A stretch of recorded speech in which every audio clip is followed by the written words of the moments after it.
My first trip up here was in 1950 to watch Rollie free run, and that was the last time I rode my Vincent Rapide on the road. When I got home from my trip up here to watch Rollie, I got the bug, and I had to take my bike home and take it all apart and make a Bonneville bike out of it. And that's the way it is today. Still a Bonneville bike, but it hasn't run up here since, when was it? 96. I brought it up. But I've been, my first run up here was 51, after I had modified my bike for Bonneville. And I established what is called an AMA Class C record, which doesn't exist anymore. In those days, Class C was the rules that they did their normal racing with, and it was based on production bikes, very slightly modified. You couldn't weld on the heads. You were limited to 8-to-1 compression ratio. You had to use pump gasoline, and had to have a workable Kickstarter.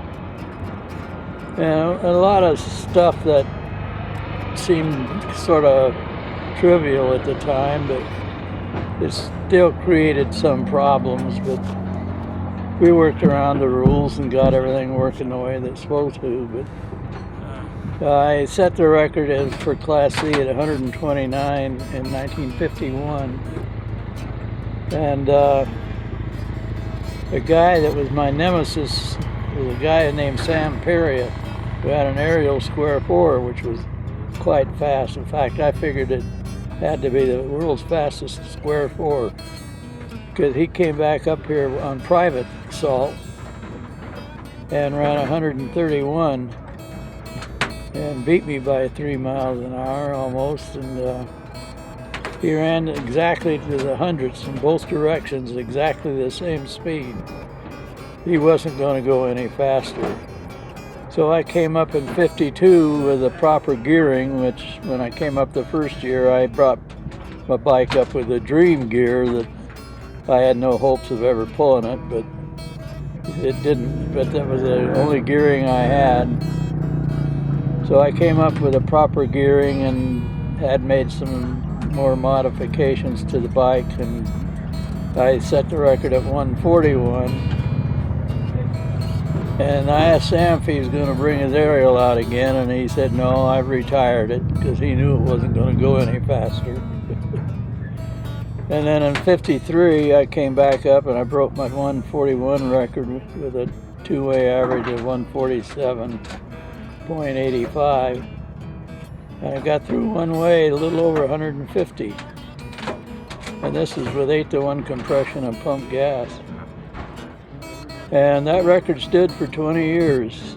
But in 96, I came back up and I set a vintage record at 130 point something. And that record stood for until 2008, I think. A Harley knucklehead went a little faster, a few hundredths of a mile an hour faster. So Steve Hamill let me ride his bike in the vintage class, and he'd done extensive work to it and was very, very good at it. And he got some more horsepower out of his than I got out of mine. And we did a 151 average, and I got the record back. And then in 2007, I rode his bike in the same class, and we did a 151 that year. And then 2009, we raised that record to 155 average with a 157 one way, and that record still stands. So that's where we're at now, and a rather unique place. It gives you the opportunity to just see how fast you can make a motor, tune a motor to make it go, and it's not the ideal place because of the altitude and weather conditions, but it's better than nothing, and it gets in your blood. But no, getting out there and going fast by yourself is nothing. If you crashed, there's no immovable objects to run into, so a number of people have fallen off up here and not gotten hurt, but yet others in streamliners have suffered immensely. Thanks to Dennis Manning and his urge to run fast and everything, and with his wherewithal, he managed to promote this function just for motorbikes, and it was the best thing he could have ever done for the industry and motorcycling. Because I mean, you can see the people here, the number of people from all over the world coming here, people from New Zealand and Australia and Germany and England. So it's a big event. It's a very big event, and it's a great event. And I'm very glad I've been part of it. It's really unique. It's a unique place, and you can always get advice if you need it. There's always somebody who's going to be willing to help you. Yeah, it's like a big family affair. It's really great. So I think that's part of the draw, is the people coming and meeting the people that we've had over the years, and just renewing old friendships. It's kind of neat. I've said many times I won't ever come back, but there's been a couple of years over the last 50 years that I've missed, but not many. I've been here just about every year since '51. No, Rollie was a very good friend of mine, and he, like I said, gave me a great deal of help over the years.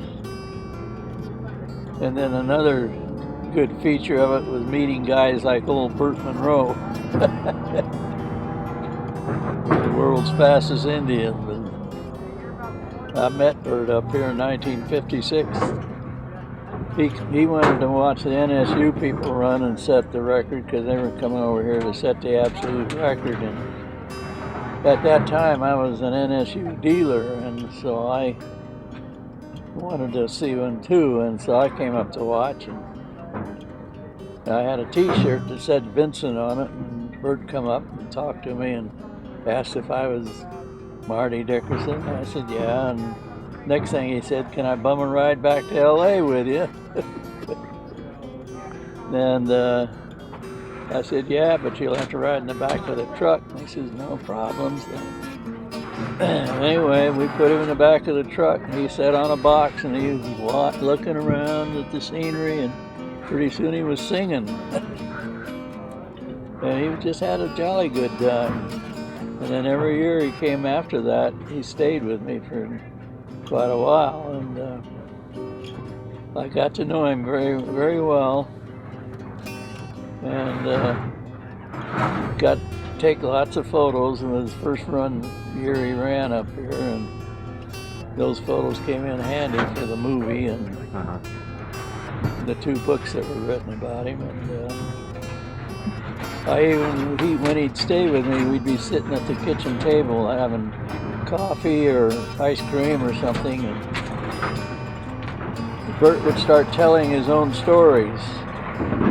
And I decided at one time I should record these, which I did. I ended up with 5 or 6 cassette tapes full of them, and I put them on DVDs. And when Roger Donaldson contacted me about the movie, I gave him copies of Bert's stories. And I asked Anthony Hopkins, I came up here when they were filming, and I asked Anthony Hopkins if he listened to those stories of Bert's, and he said, oh yes, he said they were a great help. I've talked to people that weren't motorcycle people, but they saw the movie because Anthony Hopkins was playing the main part. and they all said how good a movie it was. Yeah. It was a family movie. Right. And it just, everybody said, oh yeah, what a good movie that was. And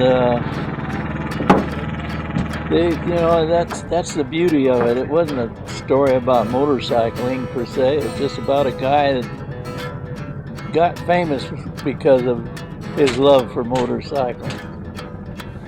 And what he did was very minimal assets to do it with, and just primarily with ingenuity and being able to talk people into giving him things, because he was good at that. He was staying with me at one time, and I was out in my workshop. I had a rear head off of a Vincent bike sitting on the bench, and he picked that head up, and he was really looking at it, turning it over and over and looking at it. And I said, "What's so interesting about that head, Bert?" He said, "I think I can make it work on me Velo." He had a 1936 Velo set that he paid 14 pounds for, which at that time was probably around $28 or something. And I said, "Well, Bert," I said, "I got a surplus of rear heads. You can have that one." "Oh, really?" Next thing he says, "You got a hacksaw." And Bert would, when he came over, he came with a big suitcase, but all that was in it was an extra pair of pants and a shirt, maybe a couple of t-shirts and some underwear, and that was it. But when he went home, it usually took two people to carry that suitcase. He had so many goodies in it. So anyway, he wanted the hacksaw, and he started sawing away on this head. And I said, "What the hell are you doing, Bert? You're ruining it." He said, "Oh no, I'm just getting rid of the bits I don't need." And I said, "What for?" He said, "They take up space in my suitcase." I just shook my head. I said, "Okay, whatever." But that Velo set that he had was 500cc, and I think he had that Vincent head on it, but he set a record in New Zealand, 500cc record with it on the beach. It might have been on the road down there, but he ran 136 miles an hour with it. And as far as I know, that record still stands. But he was quite a character. I'm just very fortunate. I've got pretty good health and still able to get around and do things. So as long as that keeps happening, I'm going to keep doing it.